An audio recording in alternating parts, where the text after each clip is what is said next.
এটা হচ্ছে মাসকলাইয়ের ডাল। এই ডালটা দিয়ে রুই মাছের মাথা দিয়ে আজকে আমি ঝোলঝোল করে রান্না করব। আর এই রান্নাটা কিন্তু বেশ মজা হয় খেতে। আমি যখন সিলেটে ছিলাম তখন পাশের ফ্ল্যাটের একটা ভাবি আমাকে এই রান্নাটা করে খাওয়িয়েছিল। আজ থেকে ঠিক 12-13 বছর আগের কথা বলছি আমি। বেশ মজা ছিল খেতে, তখন থেকে কিন্তু আমি মাঝে মধ্যেই রান্নাটা করে খাই। এখন আমি এই যে রুই মাছের মাথাটাকে ভালো করে পরিষ্কার করে নিয়েছি আর একটু হলুদ লবণ মাখিয়ে এই ঠিক যেভাবে আমি রান্না করি সেইভাবে কিন্তু ভেজে উঠিয়ে নিলাম। আর সেই তেলটার মধ্যে দিয়ে দিলাম পেঁয়াজ আর একটা তেজপাতাকে কেটে আমি 2 টুকরো করে দিয়ে দিলাম। এখন এটা কিছুক্ষণের জন্য ভেজে নেব। ভাজা হয়ে গেলে তার মধ্যে আমি সব রকমের মশলা দিয়ে দেবো। আর ডালটাকে আমি ভালো করে পরিষ্কার করে ওটা কিন্তু প্রেশার কুকারে আমি 2টা সিটি দিয়ে পানি করে সেদ্ধ করে রেখে দিয়েছি। মানে পানি বেশি দিয়েছি আর কি, শুকনো করে নিই। এখন আমি সেই পেঁয়াজটা ভালো করে ভাজা হয়ে গেছে, তার মধ্যে আদা রসুন জিরে বাটা দিয়ে দিয়েছি 2 চামচ।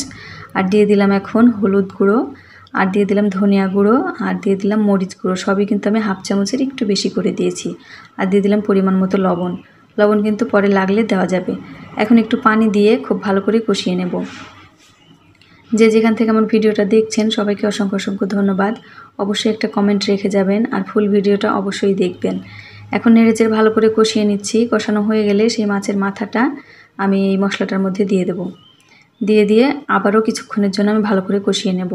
এই কষানোটা কিন্তু ভালো করেই কষাতে হবে, তাহলে কিন্তু মশলার মানে গন্ধ চলে যাবে, আবার খেতে কিন্তু অনেক মজা হবে।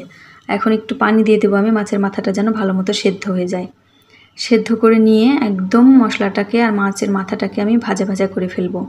এই যে দেখতে পাচ্ছেন, যতক্ষণ না তেল উঠে উপরটা তেল তেলা হয়ে যাচ্ছে ততক্ষণ আমি নেড়ে চেড়ে দেবো। আর মাছের মাথাটাও আমি ভেঙে ভেঙে দিচ্ছি। এভাবে ভেঙে ভেঙে দিলাম। এখন খুব ভালো করে নেড়ে চেড়ে যে কষিয়ে নেব। এই 10-15 মিনিট ধরে কষিয়ে নিচ্ছি, একদম খুব ভালো করে যেন ভাজা ভাজা হয়ে যায়। ভাজা ভাজা হয়ে গেলে এখন যে পানি করে ডালটা আমি সেদ্ধ করে রেখেছিলাম সেই ডালটা আমি দিয়ে দিলাম। এই পানি ডালটার কিন্তু এই পানিটা আমি শুকাবো না, কারণ এই পানিটা যদি শুকিয়ে ফেলি তাহলে কিন্তু ডালটা ভেঙে যাবে একদম, তখন কিন্তু খেতে ভালো লাগবে না। এই যে দেখতে পাচ্ছেন ডালটা কিন্তু একদমই সেদ্ধ হয়ে গেছে।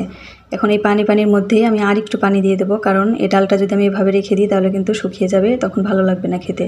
একটু ঝোলঝোল হলেই কিন্তু এই ডালটা মজা হয় খেতে।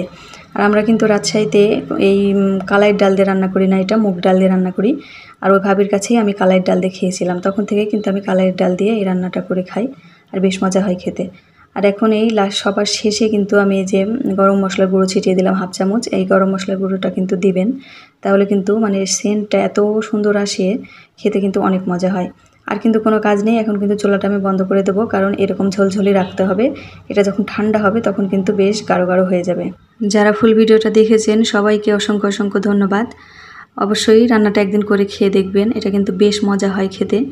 তো আজকের মতো এই পর্যন্তই, আবারও দেখা হবে অন্য কোনো ভিডিওতে। সে পর্যন্ত সবাই ভালো থাকবেন, সুস্থ থাকবেন, আর আমার জন্য দোয়া করবেন।